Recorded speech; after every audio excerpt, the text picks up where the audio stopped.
if suddenly there was a threat to this world from some other species, from another planet.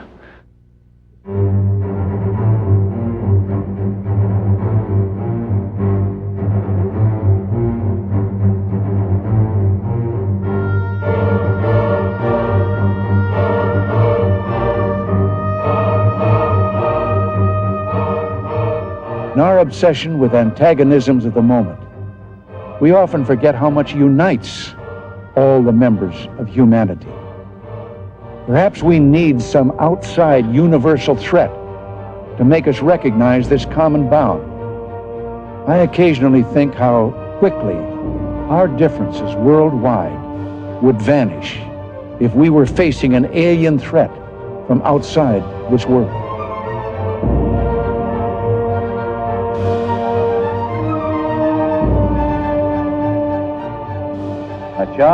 This is just the beginning. And space is the inescapable challenge to all the advanced nations of the earth. And to establish the United States as the preeminent spacefaring nation. First for the coming decade, for the 1990s, space station freedom. And next, for the new century, back to the moon, back to the future, and this time, back to stay. And then a journey into tomorrow, a journey to another planet, a manned mission to Mars. Back to the future. These words might have been more than a speechwriter's choice slogan. A space base on Mars, in the future or in the past? There is evidence that a space base existed on the planet Mars in antiquity. And what is even more startling is that it might have been reactivated before our very own eyes. Is it possible then that what our civilization is discovering today about ourselves, our beginning, our planet, our corner of the universe, even the heavens, is a drama that could be called Genesis Revisited? Only a rediscovery of what had been known to our earliest civilizations?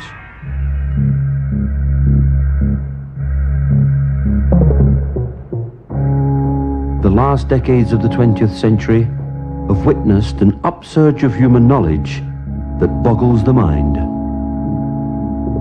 Our advances in every field of science and technology are no longer measured in centuries or decades, but in years, or even months. They seem to surpass in attainment and scope anything that man has achieved in the past. Man came out of the Dark Ages and the Middle Ages, reached the Age of Enlightenment, experienced the Industrial Revolution, entered the era of high-tech, the era of genetic engineering, the era of spaceflight.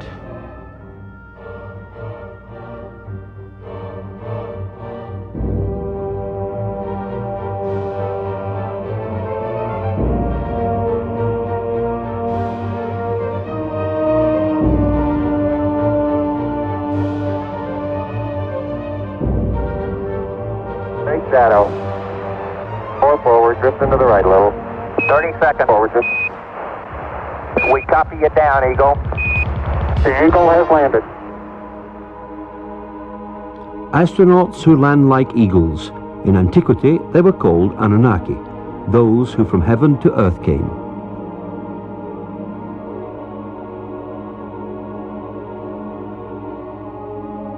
The possibility that modern science is catching up with ancient knowledge has brought mankind to the first chilling incident in a war of the worlds. It rekindles a situation that has lain dormant almost 5,500 years, the incident of the Tower of Babel. In the Babylonian version of the biblical story, the people of Babylon were building a tower whose head shall reach the heaven, in which a Shem, a space rocket, was to be installed under the direction of their supreme God. But the other deities were not amused by this foray of mankind into the space age. Yahweh came down to see the city and the tower which the humans were building. And he said to unnamed colleagues, "This is just the beginning of their undertakings. From now on, anything that they shall scheme to do shall no longer be impossible for them. Come, let us go down and confuse their language so that they should not understand each other's speech." Genesis chapter 11. I'm Zecharia Sitchin. I devoted a lifetime to the study of ancient civilizations, ancient languages, their art, their beliefs, and the knowledge that they had. And the question is, when you study, when you look at all that, is it myth, is it mythology, or did it really happen? I believe it all really happened. You are invited to join me in a journey in a time machine. A magical journey taking us to the past through the work and achievements of archaeology. Ancient knowledge. How much did they really know? How much do we know about them? Thanks to archaeology, we now know that man's first great civilization blossomed out almost 6,000 years ago.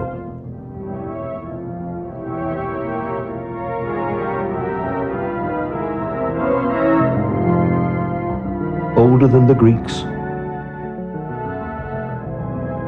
older than the Mayas, older than the Incas, older than the Egyptians. The oldest civilization in our history. The people who bequeathed it to us are called Sumerians, after the name of their land Sumer, in the Great Plain between the Euphrates and Tigris rivers, today's Iraq. The book of Genesis called that land Shinar. For many years, the references to ancient kingdoms in old scriptures were either ignored or disbelieved, considered simply myth.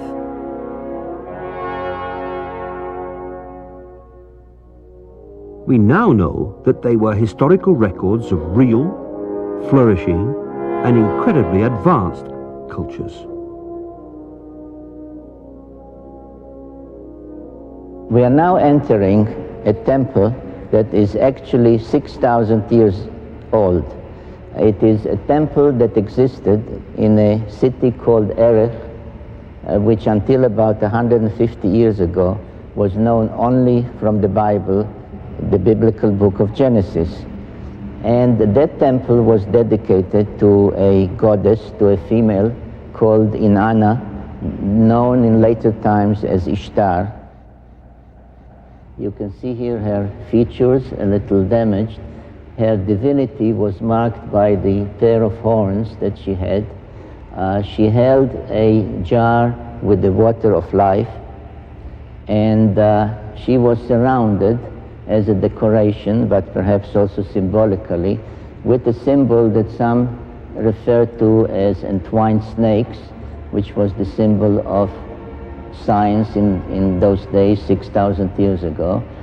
Some find in it a precursor of the Egyptian Ankh, which was the symbol of life and creation. And it really was a symbol of genetic manipulation of DNA. She also engaged in other activities, among them flying in the skies of Earth and also being an astronaut almost 6,000 years ago. In ancient Mesopotamia, the secrets of celestial knowledge, of astronomy, were guarded, studied, and carefully handed down by astronomer priests. They often kept this special knowledge on cylinder seals like this one.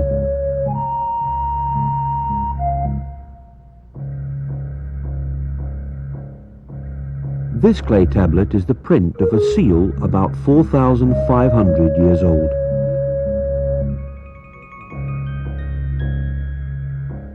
It depicts the scene of the god Enlil granting to mankind the plough, the beginning of modern agriculture.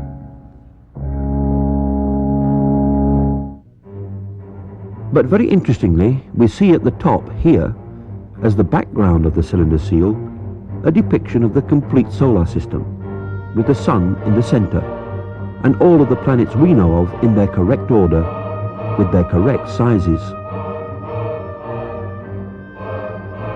Plus, one more planet, which is still unknown to modern science, but is being actively searched for, because it does exist, as astronomers now concur with ancient knowledge.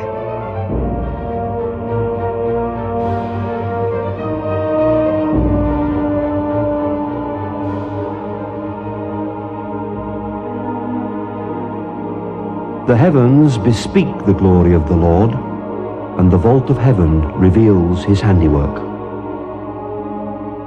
In August 1977, the American space probe Voyager 2 left Cape Canaveral on a journey that would eventually take it, several years later, to the vicinity of our solar system's outermost planets. What Voyager discovered once it arrived there fully corroborates ancient knowledge.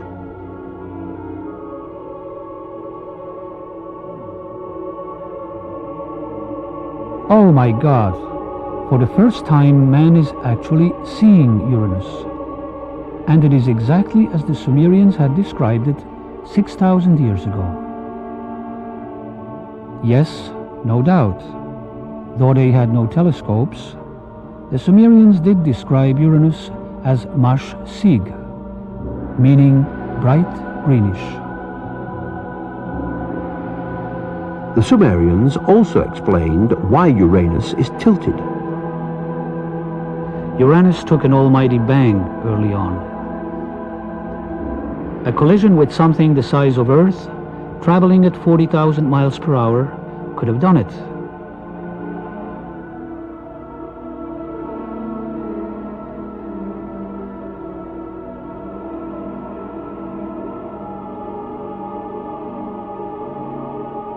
What a strange feature.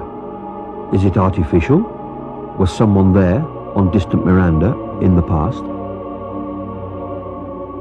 The Sumerians called Uranus planet which is the twin of Neptune, that is. Were they right? Now we can confirm the Sumerian description of Neptune as a blue-green planet. Obviously, the Sumerians must have known.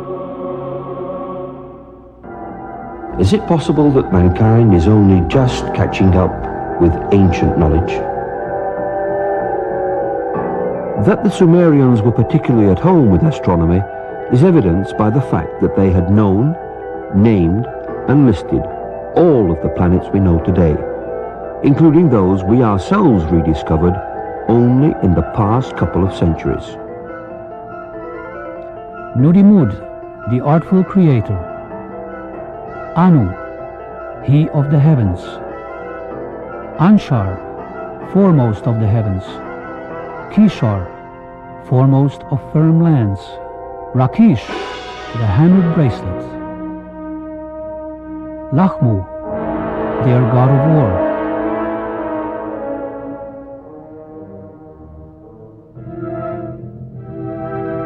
Ki, the seventh planet. We call it Earth.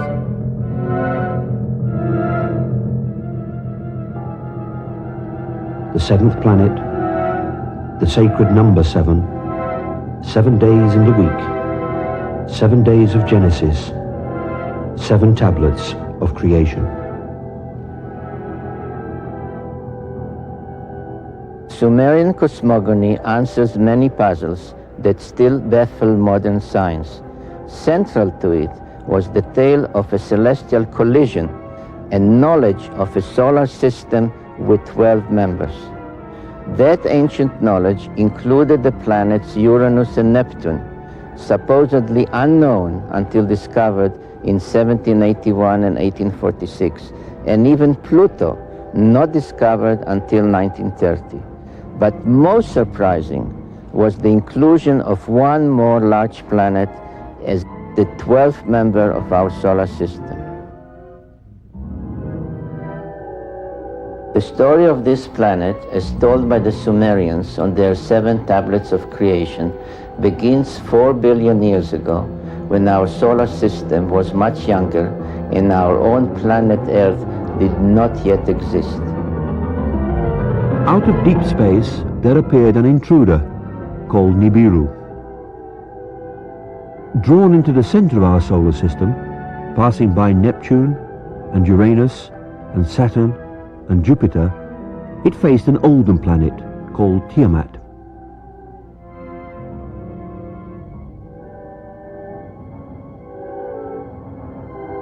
When Nibiru, traveling clockwise, came close to Tiamat, which was traveling counterclockwise, its satellites struck Tiamat and cracked it.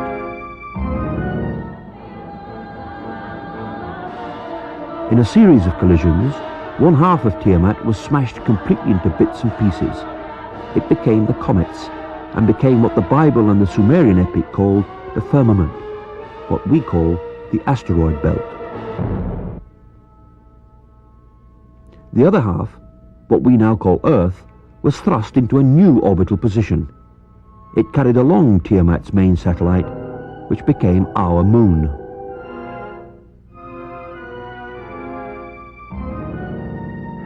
Nibiru itself was caught into a permanent clockwise orbit around our sun, returning to our neighborhood once in every 3,600 years and forever becoming the 10th planet of our solar system. This tale of creation echoed through all the ancient cultures, becoming part of the scientific knowledge that we find in the Old Testament, in the creation story of Genesis.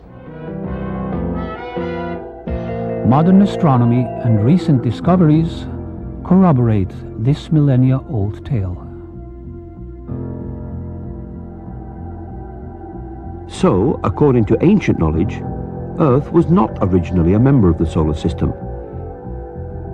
It was the cleaved-off half of Tiamat, the planet destroyed in the celestial collision.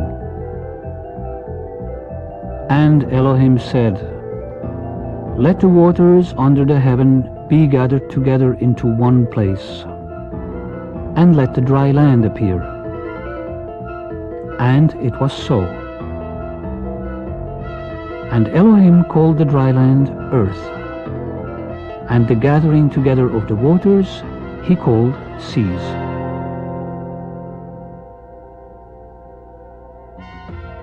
This is what the ancient peoples firmly believed. What does modern science have to say? Missing crust, half of it missing, sunk down and lies some 250 miles below the Earth's surface. The most obvious place for the missing crust, where planet Earth was wounded, is the Pacific Ocean, now 7 miles deep. How deep was it 200 million years ago? How large was the wound 500 million years ago? 1 billion years ago? 4 billion years ago? What caused the wound? A cataclysm.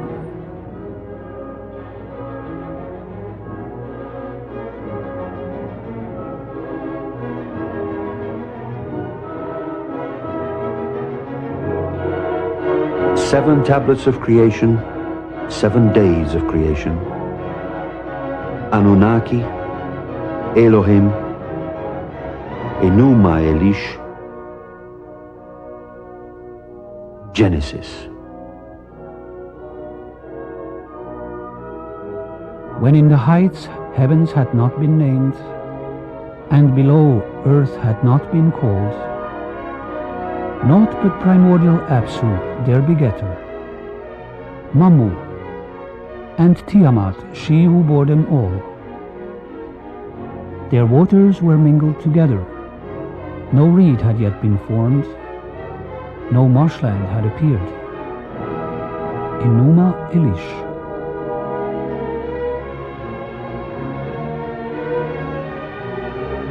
In the beginning God created the heaven and the earth. And the earth was without form and void, and darkness was upon the face of the deep. And the Spirit of God moved upon the face of the waters. And God said, "Let there be light," and there was light. Genesis chapter 1. If we apply the knowledge of the Mesopotamian text to the biblical text, the correct reading of the book of Genesis emerges especially with regard to waters.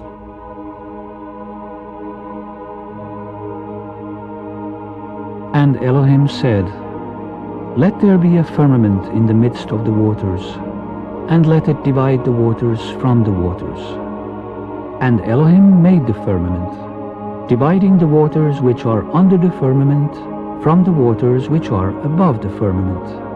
And Elohim called the firmament heaven. Upper waters, lower waters. What did the Bible mean by that? What has modern science discovered?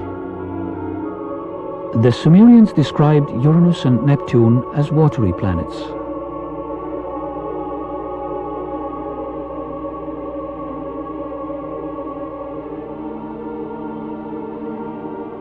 In 1979, 1980 and 1981, the Pioneer and Voyager spacecraft visited Jupiter, Saturn and their many moons, and found water everywhere, as ice on the surface and as water below the surface.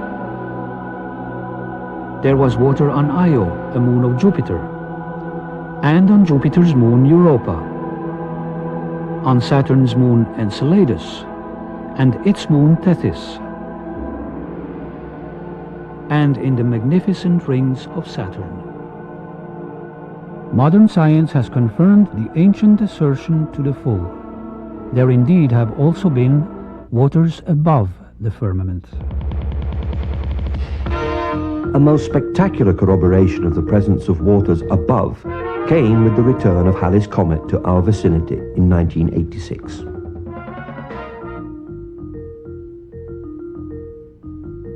Water loss at 30 tons a second increases enormously. 70 tons a second. Don't worry, it has enough water left to last thousands of more orbits.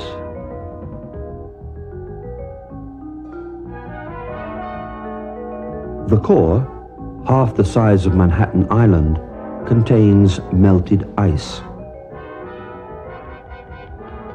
4 billion years old, 90 million miles away from the Sun.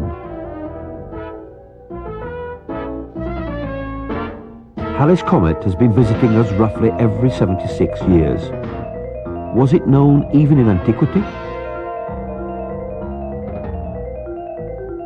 The unusual celestial object, reported in Babylonian texts to have been seen in the year 164 BC, is believed to have been Halley's Comet. Significantly, it was considered the scepter star of Israel. I see it, though not now. I behold it, though it is not near. A star of Jacob did course. A scepter of Israel did arise. Numbers 24:17. Halley's Comet and its likes are truly the messengers of Genesis. And what about waters below the firmament? Data obtained by unmanned spacecraft in the 1970s, and again in 1990 and 1991, reveal that Venus may have had seas, lakes and rivers in the past.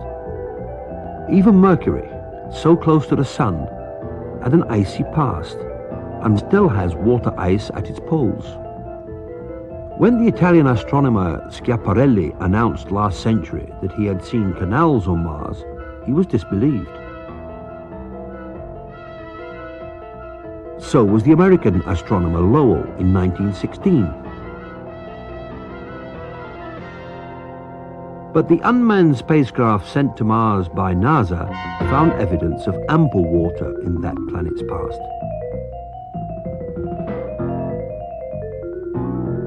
We are forced to no other conclusion but that we are seeing the effects of water on Mars.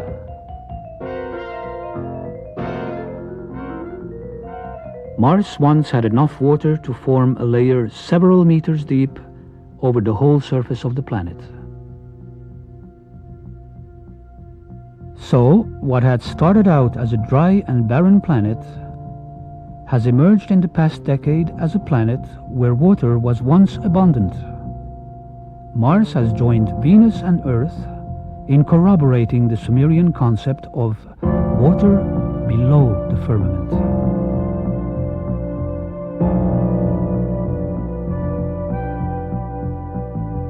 Anunnaki, Elohim, Enuma Elish, Genesis. Of all the mysteries confronting mankind's quest for knowledge, the greatest is the mystery called life. The Sumerians asserted that the seed of life was brought to Earth from space, by Nibiru. Were they right? Life on Earth began when stray comets carrying the building blocks of life crashed into the primitive Earth. Scientists find evidence for this in meteors falling to Earth.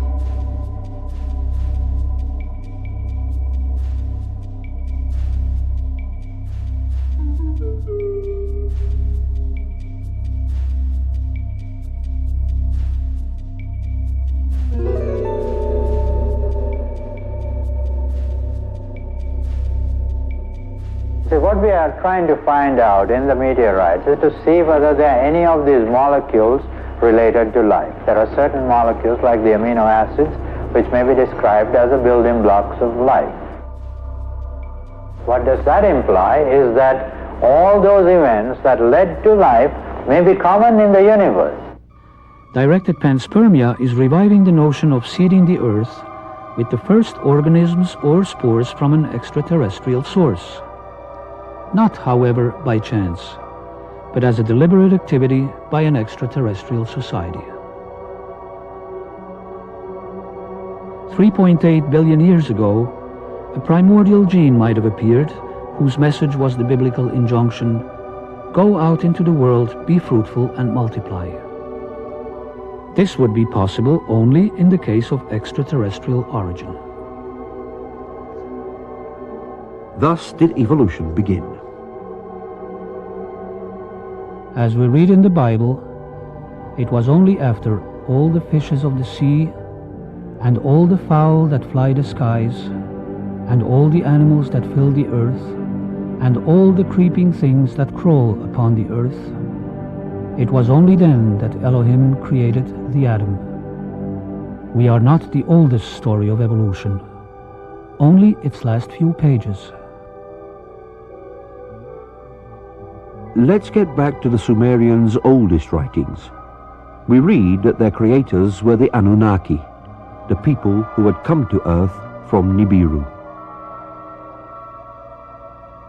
In advance of their landing on Earth 445,000 years ago, they sent their robots to scout the unknown planet.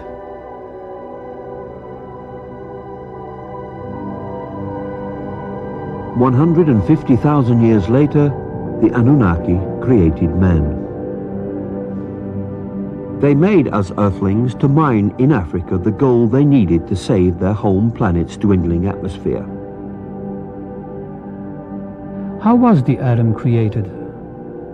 According to the Sumerians, it was by genetic engineering, a fertilization in vitro in glass tubes, as depicted in this rendering on a cylinder seal. Adam was the first test tube baby. Let us make the atom in our image and likeness. Genesis 1:26. They made us in their image. Therefore, they are like us. They have a far developed space technology. Nibiru comes into our vicinity every 3,600 years, and then they revisit us. Every time they give us opportunities for a sudden technological jump, for better medicine, for a greater science, for a better agriculture, as they have already done in our recent and ancient past. According to the Bible, the Babylonians once tried to reach their gods in heaven, the Anunnaki, by building the Tower of Babel. Today, we would call it a launch tower. What was the target of that endeavor? According to Zecharia Sitchin, it was Mars, our neighbor planet. The 12 members of our solar system were identified in Mesopotamia by specific symbols. Some, as for Mars, Earth, and Venus, indicated their position numerically, as on this ancient stela. We see the sun with its many rays. We see the symbols standing for 4 of them in the bottom row. We see another 4 depicted standing on their cult animals, but really it's a symbolism connected with the zodiac. We see the moon, and we see the earth symbolized by the 7 dots, which indicated the position of the earth from the outer limits of the solar system, counting or coming in inwards by somebody flying into from outer space. The 7 dots of Earth and its crescent moon and the 6-pointed star of Mars are revealing clues in this 4,500-year-old Sumerian depiction. It shows 2 figures standing on either side of a craft, a spaceman on Earth on the left greeting a spaceman on Mars. Running water must have existed on the red planet in relatively recent times, geologically speaking. Some believe Mars may have been habitable as little as 10,000 years ago. In the 60s and 70s, the United States launched the Mariner and Viking spacecraft to explore Mars. In one area, called Cydonia, among other puzzling features, a stone carving was seen that looked amazingly like a human face. At other sites on Mars, features could be seen which resemble enigmatic structures on Earth. This is a feature on Mars that NASA nicknamed Inca City. Sacsayhuaman, Peru.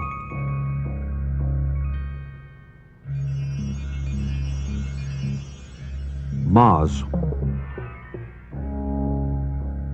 Nazca, Peru, attributed to the gods.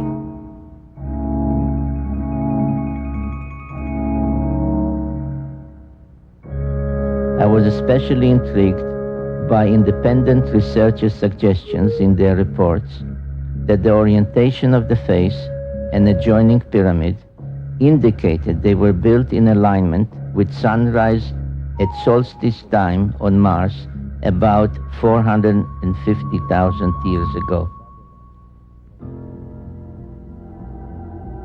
According to my conclusions, the Anunnaki had first landed on Earth about 450,000 years ago. It was perhaps no coincidence that the 2 dates coincide.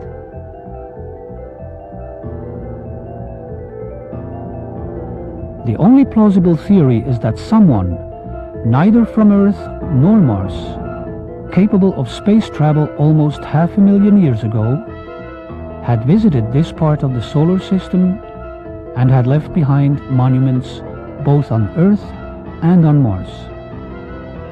The only beings for which evidence has been found are the Anunnaki. The Sumerian tablets refer to the station planet Mars as the traveler's ship.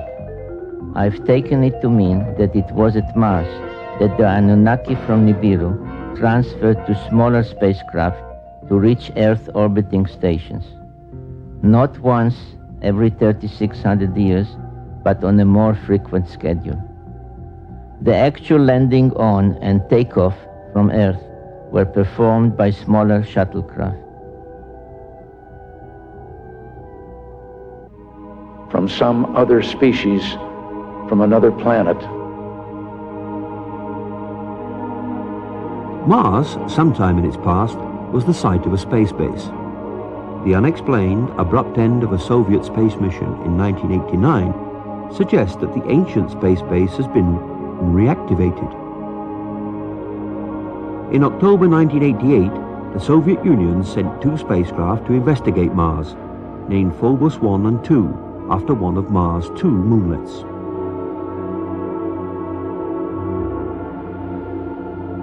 although launched by the Soviets, the mission actually represented an international effort of an unprecedented scale, with more than 13 European countries participating officially, and British and American scientists participating personally, though with their government's knowledge and blessings. Phobos 1 was somehow lost on its way in September 1988. But Phobos 2 did make it to Mars and operated perfectly, sending back to Earth images from the surface of Mars. On March 1, 1989, these pictures of a highly strange grid were received. The grid, here in the upper right, was shot both in the optical and in the infrared range.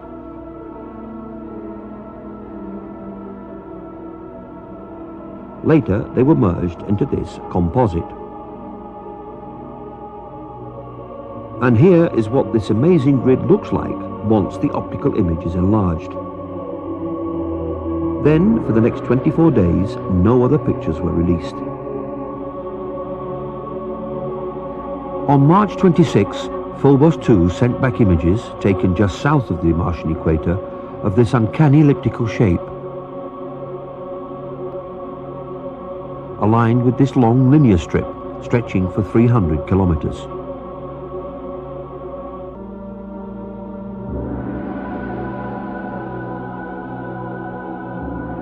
March 27, the Soviets announced sudden problems in keeping radio contacts with Phobos 2. March 30, the Soviet evening TV news Vremya. Good evening. Tonight we start out with a scoop, a sensational item.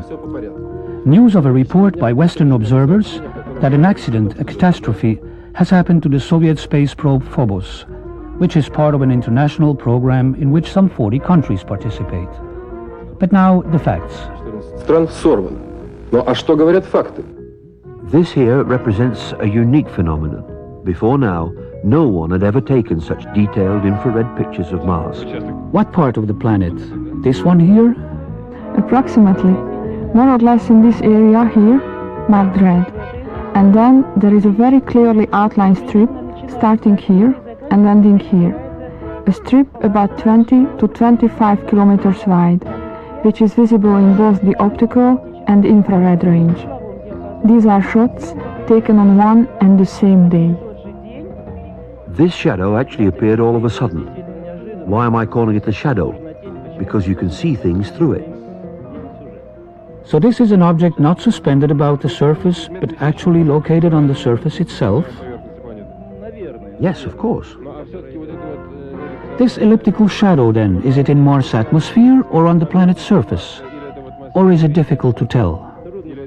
One thing is for sure, this something is not positioned horizontally.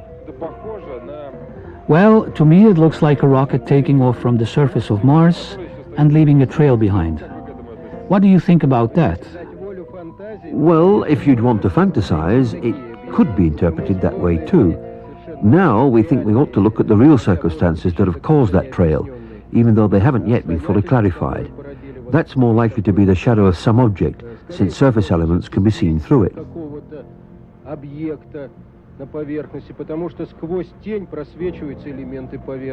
How long will it take to process all of the information to get more or less objective scientific results, rather than fantastic ones? Come back in a week. But 1 week later, no details. 3 weeks later, at a press conference, a scientist of the Soviet Space Research Institute offers this curious, unsolicited statement. It does take a minimum of precision criteria to obtain on the image these spots, which some would like to call flying saucers, that appeared within the visual field of the infrared range. It must be pointed out that the flying saucer version is not ours. We'd have wanted it to all be that way. Actually, at first we were saying that there was no flying saucer, that surely all that we saw could be explained in understandable, natural and physical terms.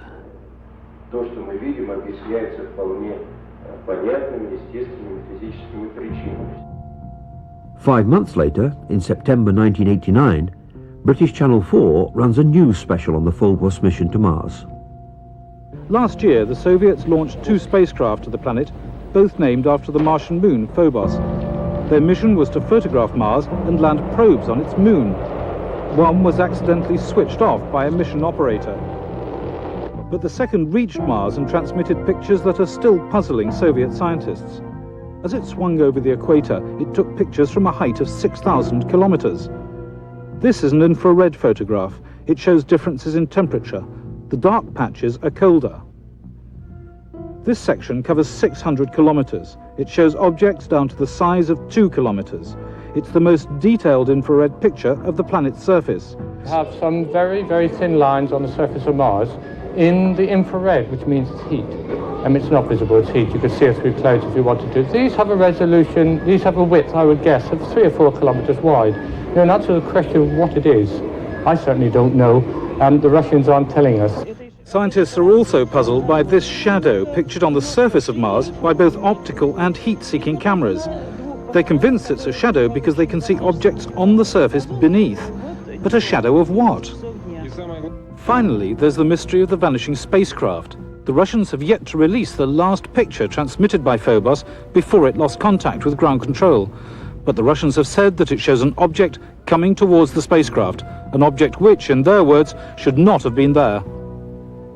The spacecraft was circling Mars, coming into the same orbit as the moons of Mars. And the last picture, they got halfway through it, and they saw something there which shouldn't be there. Professor Kapitsa makes the joke that it's Martian people. British scientists will be able to judge for themselves when the Soviets bring their pictures to a conference at Exeter next month.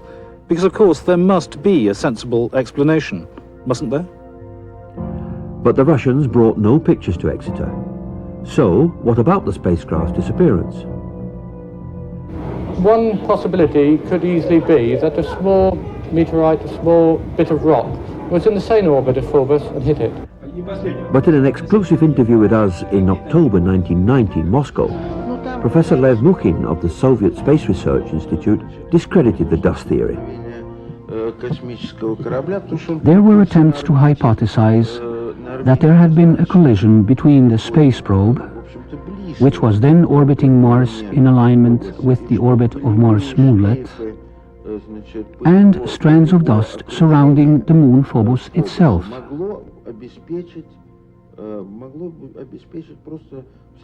But some fairly accurate computations made by several organizations and by our institute as well have shown that this assumption is totally baseless.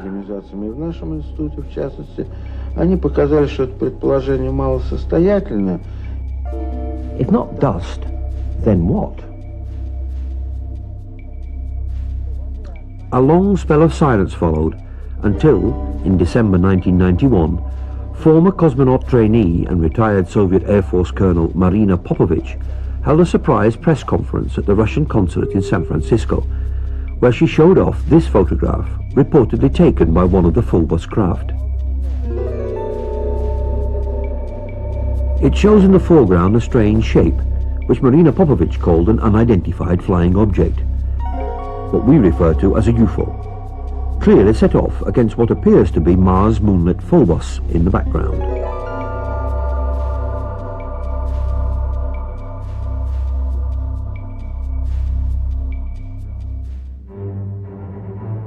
So, what about the mysterious shadow? Well, the Russians said it turned up all of a sudden, that it was something that shouldn't have been there, a shadow of some object above the Martian surface. But that's not all. In April 1992, as we examined these other images, all taken within minutes from each other, we discovered that the shadow had actually been moving.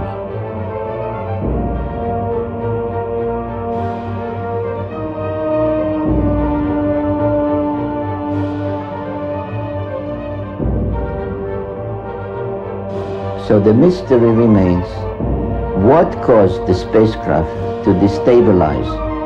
Was it a malfunction, or was there an outside cause, perhaps an impact?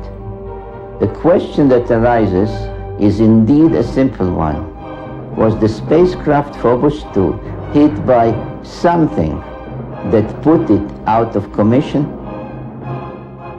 The circumstances in which Phobos 2 was lost suggest that someone might be back on Mars, someone ready to knock out what to them is an alien spacecraft. It's one small step for man, one giant leap for mankind. If we can go out into space, could someone from space come here? When NASA launched the Pioneer 10 spacecraft in 1972, it attached to it a golden plaque.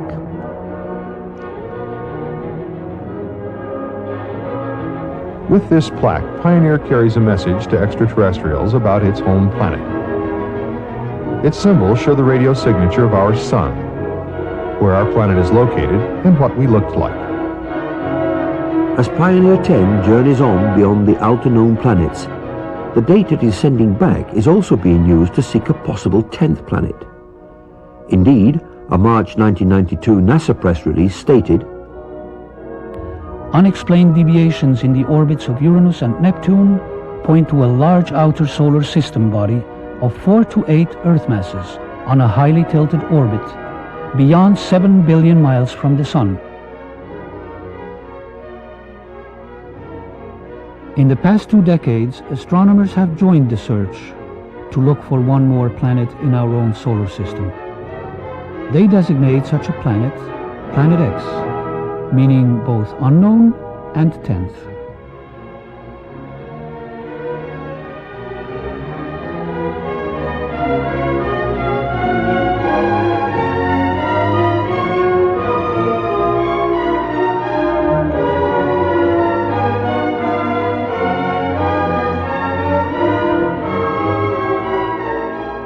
Maybe you wish to tell us in a few minutes the nature of those discoveries. I'd be happy to, and you're absolutely right. And as a matter of fact, the date on here, I was just noticing, is 14 August 1978, which was just about 6 weeks after we discovered the fact that Pluto has a satellite. Once you have a satellite for a planet, you can determine how heavy it is. It turns out Pluto was very much smaller and lighter weight than we had thought, which meant that Pluto has no influence, no appreciable influence on the motions of the planets Uranus and Neptune. At that point, we voiced a hypothesis that this means that there is at least one yet to be discovered planet in the outer reaches of the solar system, and this naturally led directly to you and your interest in what we're doing, and that's when you sent me this book. You have then postulated the existence or the appearance in some time eons ago of a celestial body which you, I think, named in that paper an intruder.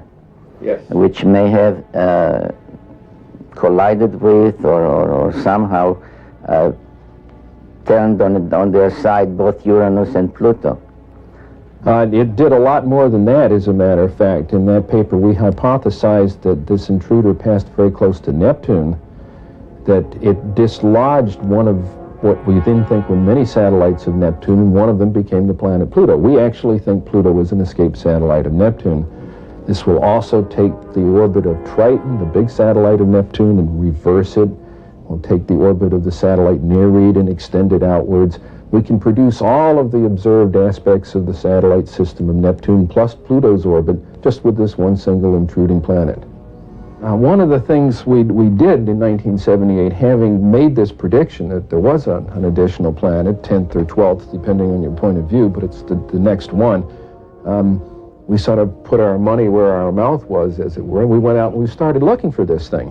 And we've been searching for 12 years for this thing. We've been able to refine the search area somewhat, get it rather narrowed down. We do our predictions based on the observed anomalies in Uranus and Neptune.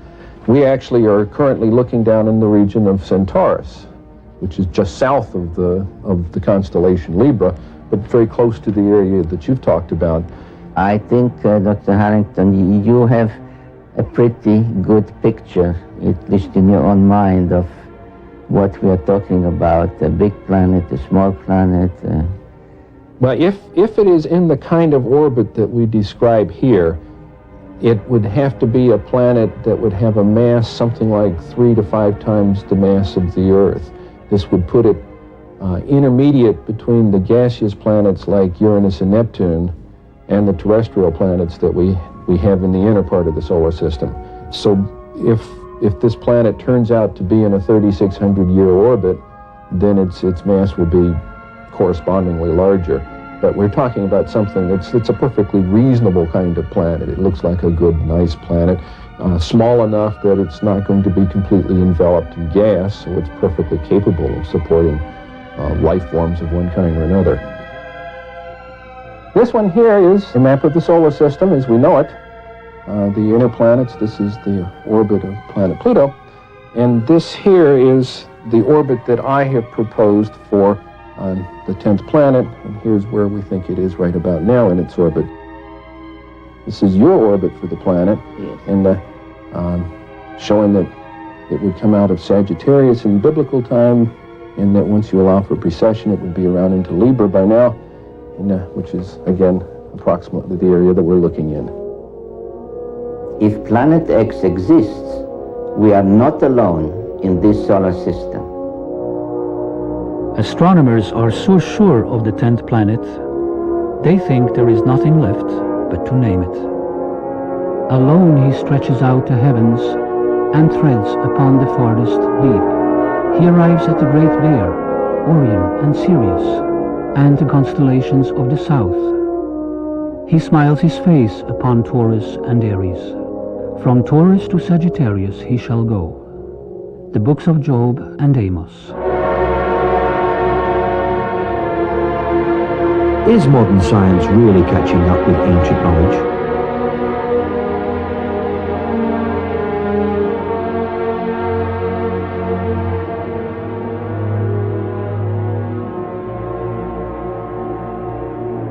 Modern science has indeed caught up with ancient knowledge of Nibiru and the Anunnaki.